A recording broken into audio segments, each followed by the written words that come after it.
Assalamu alaikum viewers, welcome back to the narrative Telling It Like It Is. We have with ourselves Brother Abdullah Al Andalusi from the Muslim Debate Initiative.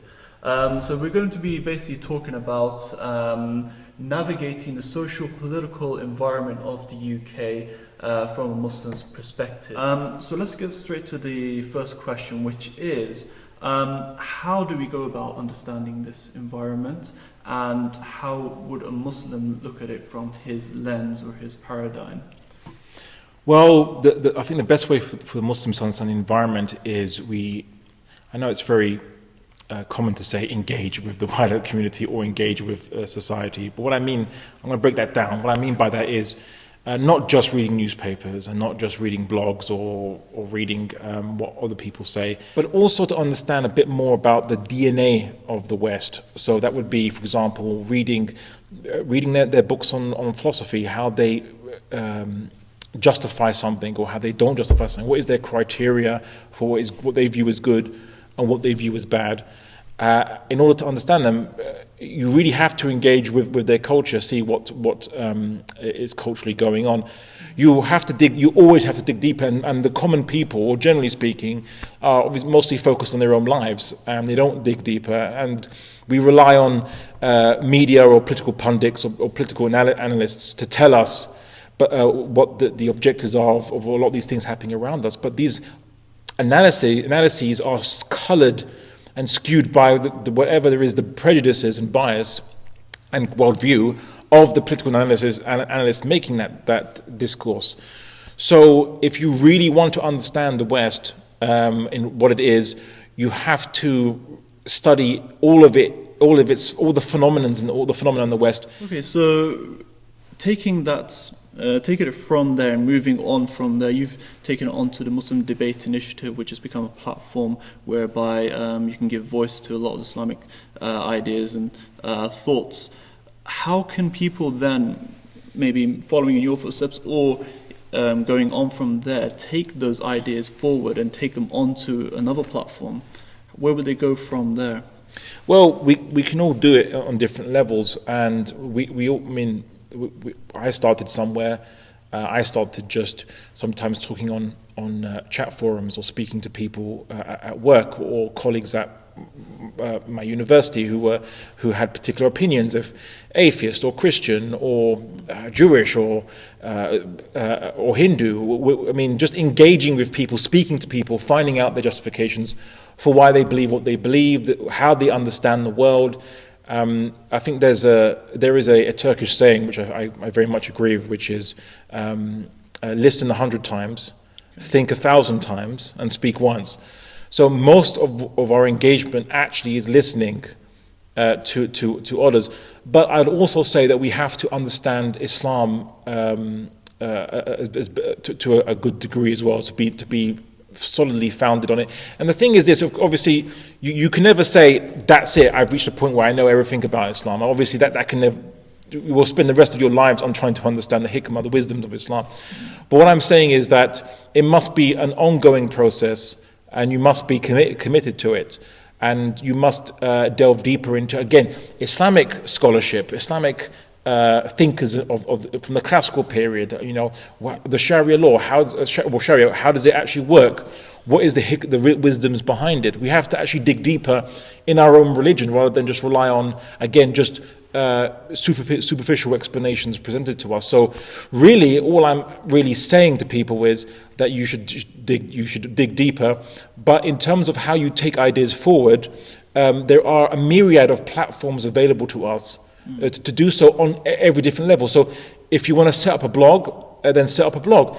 If you want to post something on your social media, then you can do that. If you want to make leaflets and distribute them around your local community, provided they have wisdom in how they're written and are inviting, then do so, or engage on a one-to-one, or engage online on a one-to-one, and work your way up. Go to a place called Speaker's Corner, maybe in London, where you can meet people with different ideas, or make your own in your local area. There are so many things that you can do. You don't have to just confine it to just let's say public debates. Public debates is just only one small niche of social engagement and intellectual engagement that we can utilize. Okay. So let's focus on that. There are many options out there, as you've explained, but if just focusing on, for example, your niche that you're following, which is the Muslim Debate Initiative, how effective do you think has been, from your expectations starting it and where you are now, how effective has it been, and what are some of the pros and cons you found with that approach? Well, the work of the Muslim Debate Initiative involves lectures and debates, and the benefits of it is that we could say with some confidence we've opened up both Islam and non-Islamic beliefs to critique, discourse, debate, and we believe strengthen the understanding of Islam by showing people how it stands up to critique and how it can respond to critique, and actually how Islam actually has something to say about other ways of life, which actually might be or for non-Muslims, something that can change their worldview and radically change how they view the world. We have solutions to problems which they've found they can't solve. So now that's to a certain extent. But the limitations is, of course, that our niche is that we specialize in public debates. We don't do, say, grassroots work, and we don't do dawah stalls, and that's done by many other Muslim organizations. But I think how Muslim Debate Initiative views itself is it works within a greater whole, which is the Muslim community, and collectively speaking, all of us together, all these different organizations that focus on different things. Some focus on charity, some focus on uplifting spiritual activities or admonitions for the Muslim community.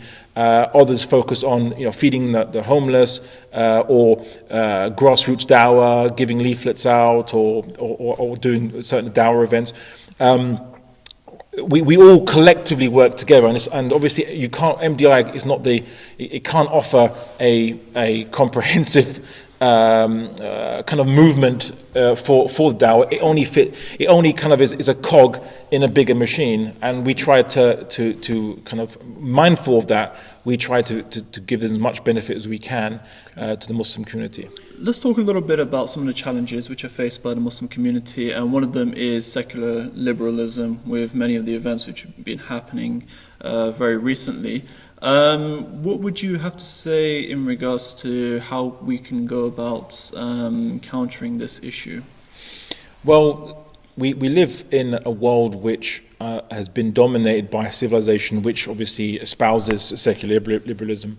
And many Muslims have been forced to justify or defend their rights on the basis of secular liberalism, which is a double-edged sword, because what secular liberalism, what it gives you, it can also affect you negatively, or affect the Islam's interests negatively, based on what it doesn't consider to be taboo, and what it actually, and sometimes what it demands. So what we don't consider to be taboo. So, for example, let's say they have a problem with polygamy, for example. They have a problem with gender segregation, even though, okay, not every Muslim would believe in these particular ideas, but they are intolerant on these points, even though in their own civilization they have many instances where they do engage in gender segregation, and we get the impression that they want Muslims to do things on their basis, justifying it on their basis, not on our own basis, and they view that as something which is dangerous or is a threat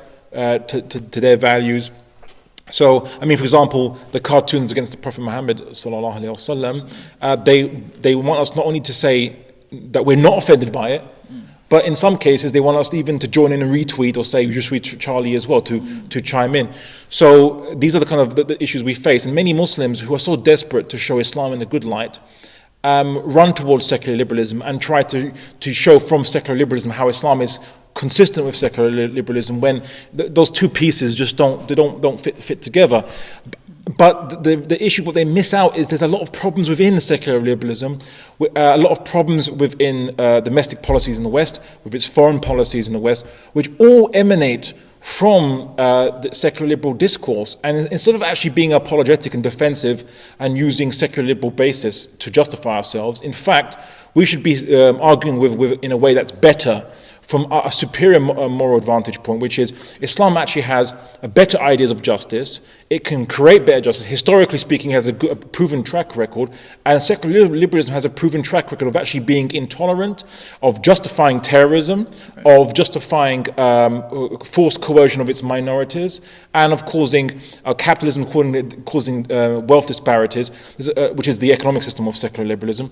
It has a lot of problems. We shouldn't be trying to imitate it just because the civilization behind it has superior military force, or currently superior technology, even though China is catching up, and China is not secular liberal by any definition. So I would say that we have to be confident, we have to understand secular liberalism, we have to understand Islam, and we have to confidently champion Islam and subject secular liberalism to critique. It's the secular liberalism that has to justify itself to us, not the other way around. So, rounding up, what can we see in the future from the Muslim Debate Initiative? What can we look forward to seeing in the next maybe few months, a few years, inshallah? Well, I mean, the Muslim Debate Initiative will just keep doing what it has been doing. We have some new bloods coming in, some new speakers, people who specialize in different topics. We want to expand into different areas. So, for example, we want to discuss Israel and Zionism and the Palestine issue, which we haven't previously debated. We want to discuss controversial topics which Muslims find difficult to engage with, but have been thrust upon us. Jazakallah. We look forward to seeing that, inshallah. But that's all we have time for today. Jazakallah for your time, Abdullah. No problem. Thank you. Thank you. That's all we have time for today. Please subscribe, like the video, do share it out as well. And if you want to get involved in the discussions as well, do comment as well. Jazakumullah khairan. Assalamu alaikum.